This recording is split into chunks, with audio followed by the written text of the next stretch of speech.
This is Christina Ivy, a member of Lance, presenting this edition of our weekly update. Remember to check out our website at jalance.org and follow us on Twitter at Lance_JA. Our first topic this week is the Norman Horn debacle and how it ties in with the need for constitutional reform in Jamaica. Norman Horn was recommended for appointment to the Senate by former opposition leader Dr. Peter Phillips, but Mr. Horn said he wouldn't take a seat in the Senate. He wanted to allow the new PNP leader to make the senatorial appointments that they wished. That eventually happened. Mark Golding won the PNP presidency and became leader of the opposition, and he recommended Peter Bunting for the Senate. However, since Norman Horn hadn't actually resigned, Peter Bunting couldn't actually take up the seat.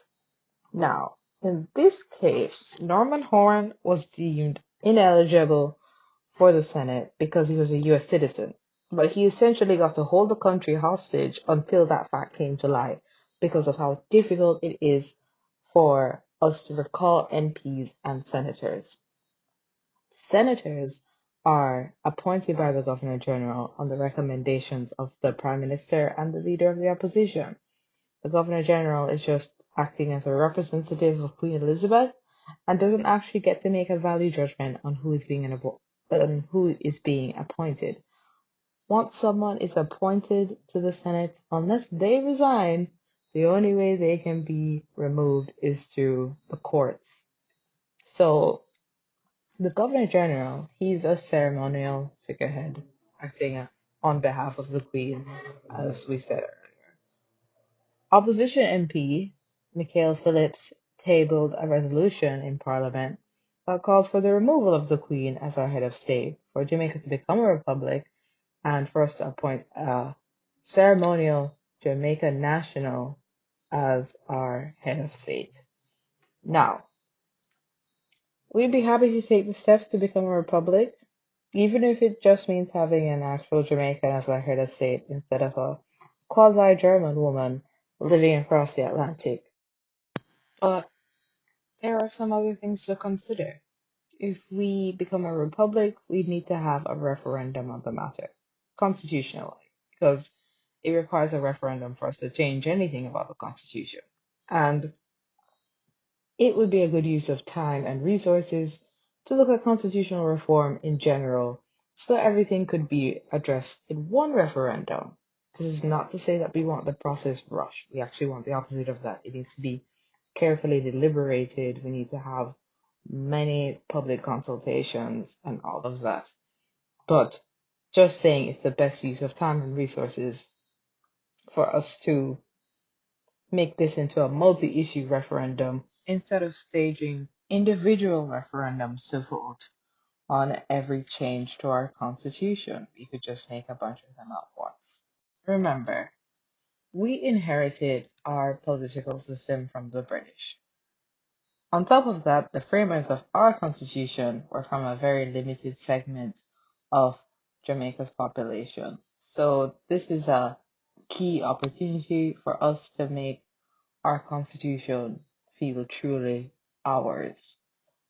Even though right now it looks like the PNP and the JLP both want to install a ceremonial head of state, we shouldn't be looking at it as if that is our only option or even our best option. We don't have to settle for an apolitical ceremonial figurehead. We could have the role merged with the head of government, like in South Africa and the US and Venezuela, or we could have a national leader separate from the head of government, like Cuba and France and Russia. We could also take this opportunity to reform elections. We could look at how we are electing MPs and examine giving people the right to recall their members of parliament. For elections, we currently use a first past the post voting method, where someone can win a seat with less than 50% of the votes. And we can keep first past the post, but make it so that The top two candidates do a runoff vote if neither of them get more than 50% of the vote. We could also throw away first past the votes entirely and use an approval voting system where someone votes yes or no on each candidate, and whoever has the highest amount of yes votes wins the seat. This would make sure that people we actually like are in power instead of people who people just see as the lesser evil. And it would also allow people to reject all the candidates by voting no on all of them, or to vote yes on two candidates that they most like if there are more than two candidates. Either of these things, they would give more encouragement for independents and third parties to participate. And like I said, it would make people feel less alienated from the system in general because they wouldn't be forced to choose between two unpopular candidates. They could just vote no to both of them. Remember how I said earlier that Norman Horn was holding the country hostage? We could fix that. We could look into processes for revoking the appointment of a senator or removing them from office without requiring them to resign. So we wouldn't have to be standing around waiting on anybody. We could fix the composition of the Senate more broadly because, as it's set up, it really discourages independents and third parties. So imagine that the Senate was 25 seats. If we used proportional representation to elect senators separately from MPs for constituencies, and then put a minimum of 4% of the vote required to win one Senate seat, then you can have third parties in parliament without them necessarily having to have a stronghold in one particular constituency. Like they wouldn't have to win any seats in the lower house, but they would still have representation because of pockets of people voting for them all over the island that would lead to a seat for them in the Senate. So there are a lot of things that we can discuss in reforming our political system and reforming our constitution in general. And the key to this is that we should take time with it, but also that we should be making best use of the opportunity to have a referendum on our constitution. So, the next issue I'd like to talk about is waste management, which is a chronic issue in this country. The National Solid Waste Management Agency said that they've just now almost cleared the garbage backlog that was generated because of the rainy season. They accumulated backlog concentrated in Kingston, St. Catherine, St. Andrew, and parts of St. Thomas. And they've had real challenges in clearing it. They say now that they've cleared about 80% of the backlog and they still have 20% left, but they're aiming to have it all done by Christmas.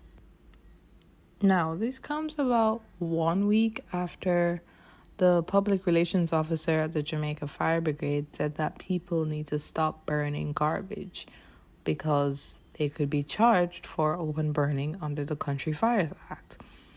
And, we know as a country that we have systemic issues with waste management. Criminal sanctions aren't going to do anything to change the fact of that. Reasonably, we can't expect people to just let garbage fester in their homes. Many communities don't have regular garbage collection. Other communities have never seen a garbage truck yet. When this happens, they have three options. They can allow the garbage heaps to build up and become breeding grounds for pests and disease. They can burn the garbage, which we know worsens air quality and respiratory illnesses like asthma. Or they can throw the garbage into the gullies and other waterways and dock the storm drains and pollute the coast that it all ends up at. They don't have much good options to take. Like, which one of those options sounds good to you? You have to do one of them and suffer the consequences, because there's no garbage truck coming to pick up the garbage, or if it is coming, you don't know when it's coming. It's all unpredictable. So when I say many areas have never seen a garbage truck, there are areas that are just inaccessible to them. So the communities that are built along gullies, those are inaccessible to garbage trucks. And it's not like people are choosing to live there. They are in that area because they can't access housing elsewhere. No one wants to live on the gully bank. Now, we as Lands intend to launch a waste management project. We are still discussing the details within our internal party structure, but our primary aim is to reduce the size of garbage heaps. More details will follow as more are agreed upon. Another issue we want to discuss is mining, specifically bauxite mining. The bauxite mining industry is not and will never be the solution to our economic woes. If it was, we'd be rich already after decades of bauxite mining. But we're not. And bauxite mining comes with significant negative costs attached to it, like environmental degradation. It also disrupts the livelihood of the people that live and work in the area through noise pollution and dust pollution and worsening air quality. And we've even been told it's going to disrupt some archaeological sites. So in past bauxite mining operations, even when restoration efforts have been made, they're shoddy. And they're so shoddy that the local flora, the plants that were there before the mining operation, they are no longer able to thrive. It's bare invasive species that take up residence because they are the only organisms hardy enough to thrive in the conditions of the so-called restoration. So the natural environment is forever changed, and no amount of restoration can fix that. The next thing is that mining in the Cockpit Country should just never be considered as a sustainable path to development. Like, the area itself accounts for over 40% of the island's freshwater resources. When we're not flooding out, we are having water shortages. There's just no way we can risk tainting this. It's almost half of the water resources on the island. We already struggle with water resources in the regular droughts, and the droughts are only going to become even more regular because of climate change. So allowing for any opportunity to taint our largest supply of water, of fresh water, is just, there's no way you can compromise that with sustainable development. The government can come back and say that the mining isn't specifically taking place in the protected area. But that still doesn't matter. It's still going to displace people. It's still going to be disruptive to life and work. It's still going to degrade the environment, and it's still going to affect our water management. So all of these things are happening. All of these things cannot be restored after the mining operations are completed. As a part of our environmental governance, the company that wants to mine this area in the Cockpit Country has to carry out an environmental impact assessment. And in a public meeting that took place this week, it was evident that the consultants that they had chosen to carry out this environmental impact assessment were blatantly biased towards mining. They're talking up the benefits that mining the area would have towards the Jamaican economy, specifically in terms of us being able to earn foreign exchange through mining. I don't understand what that has to do with environmental impact assessment. I don't understand how any of that falls into what they're supposed to be doing. But even the Jamaica Environment Trust has just openly said that it's a sham process. It's a sham process that they've put through, and what they've done is essentially just public relations for Naranda, the mining company, instead of any actual true pictures of the environmental impact that would be taking place if we allowed mining in the Cockpit Country. The consultants for the environmental impact assessment, after talking up all the benefits of mining, they said it themselves that this mining operation will result in the dislocation of households, the disturbance of archaeological heritage sites, and deforestation. The bauxite mining, they said, is also likely to result in an increase in water runoff rate, erosion, and sedimentation in the natural drainage system, and is going to increase the potential of flooding. Earlier, I said that over 40% of Jamaica's freshwater resources are coming from the Cockpit Country. Now, obviously, they're not mining out the whole of the Cockpit Country, but the area that they're infringing on is still enough for us to be concerned about, runoff tainting the rest of the water table. And now we also have to be concerned about flooding. So we're in a lose-lose situation where the likely outcomes are the water supply gets tainted by the toxic chemicals produced in bauxite mining, and we lose over 40% of our natural freshwater resources. Or that doesn't happen, but even if it doesn't happen, it's going to increase the runoff rate so significantly that flooding, which we already struggle with on this island, is going to get worse. And it's not like the area being flooded is uninhabited. It's going to be flooding downstream, down the river, closer to the coast, where people live. This is unacceptable. And this comes on top of us already lobbying the government about mining Portobello. And it's as if they're trying to overwhelm the capacity of environmentalists to organize effectively against these measures.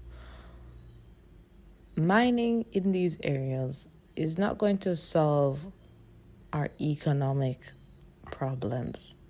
It's going to be a short-term windfall of cash that is not going to go very far in terms of our long-term development, and it's going to come at a huge ecological and human cost. There's just no justification that can be made for these intrusions into the environment.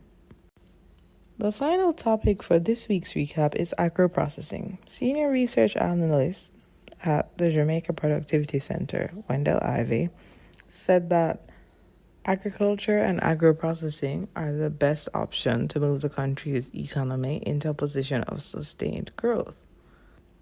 He said the research shows that agro-processing on its own can bring about increased productivity through automation.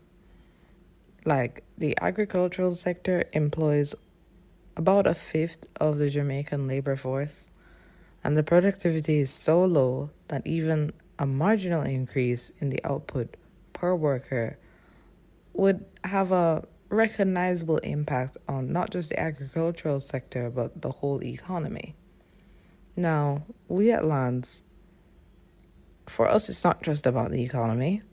The economy is a large part of it, and we believe that by ignoring agro-processing, we are missing out on opportunities for economic growth, but also food security. The government takes it for granted that we'll always have supply lines open that are entirely dependent on trade. If there's anything the pandemic has taught us, is that we can't live like that. By being dependent on trade to satisfy our food needs, we make ourselves vulnerable to the disruption of trade and supply lines. As a bottom line, we need to produce enough food to feed our people. And this means having enough food locally available if trade is interrupted by national or international crises.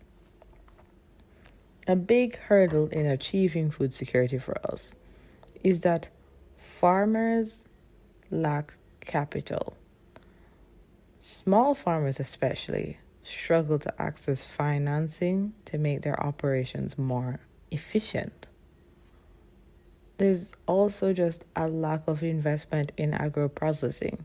So we're always having gluts and price busts because the surplus of one type of crop leads to low prices, and sometimes they're spoiling on the shelf. And this is disastrous for our farmers. But if we had more agro processing, there'd be more security for the farmers in terms of having a market to sell to. They wouldn't have to worry about price fluctuation so much because when they have surplus, they can simply sell it on to an agro processor who will convert it into other foodstuffs. So say you have potatoes being grown. The price of potatoes, it doesn't really make sense to sell them on the market at that time because there's a glut. But if we had invested in agro processing, then those surplus potatoes could then be made into potato flour. And not only would this avoid spoilage, but also would reduce our dependence on imported wheat to make wheat flour, which is so loved in this country. So yeah, we've been saying that agro-processing is the way to go for some time now, not just for economic reasons, but also because of our need for food security. Now, the call is coming from inside the house. The Jamaica Productivity Center is within the Ministry of Labor and Social Security. And the Minister of Labor and Social Security, Carl Samuda, also agrees that the agricultural sector is what's important to focus on right now for sustained growth. Signing off now, this has been Christina Ivey, Member of Lands, with your weekly update.